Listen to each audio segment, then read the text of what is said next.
Okay, great. So we're still having this bit of an issue at the end where the animation just kind of comes to a stop.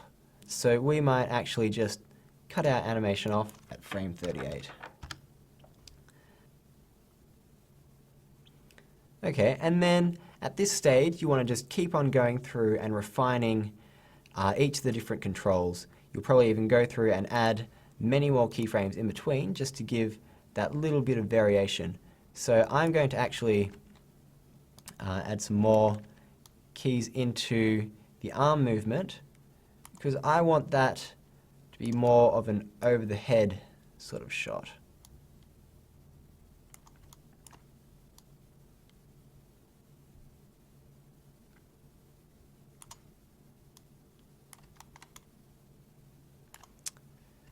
So you'll see that we start getting a rather painful sort of look here, but we'll do the overshoot.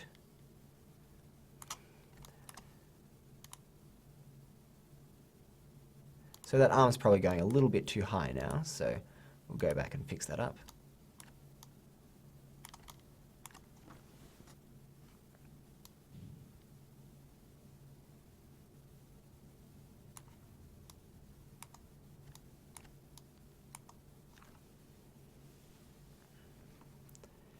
And then we're going to put in some extra elbow movement here and rotate the arm down to complete that motion a little nicer.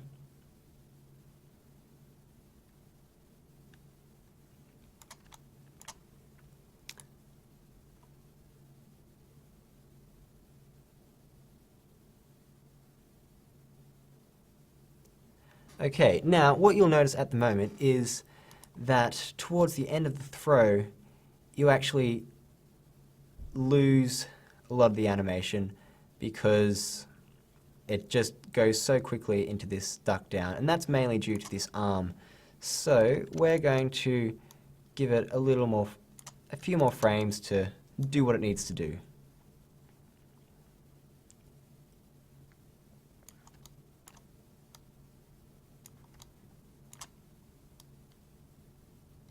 We'll add in extra keyframes there.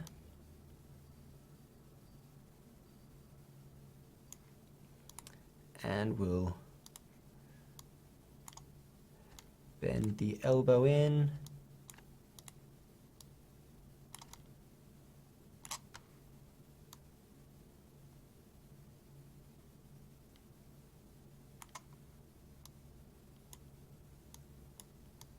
And just general tweaking until we get the right sort of poses that we want.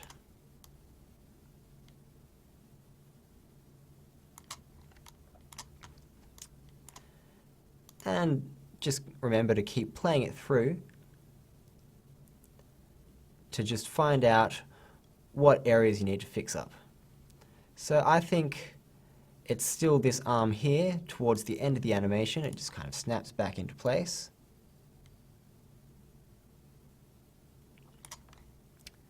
That looks like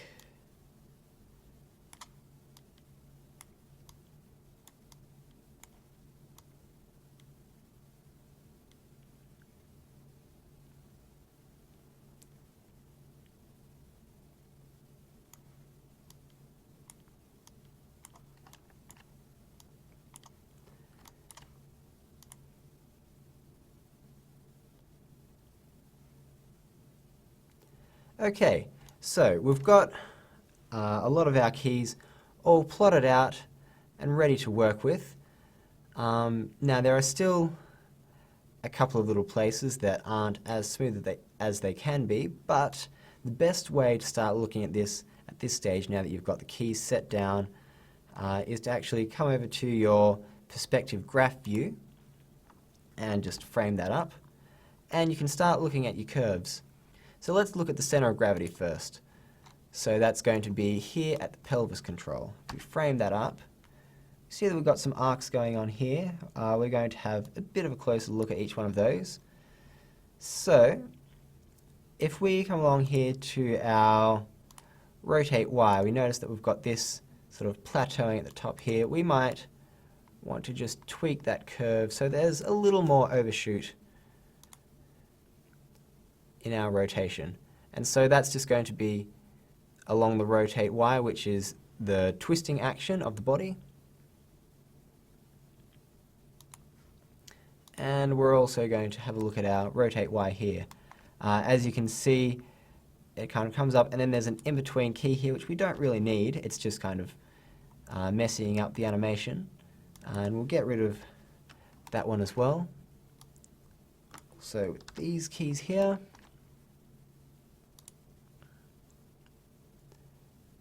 it will just make sure that the animation is a little smoother. Also,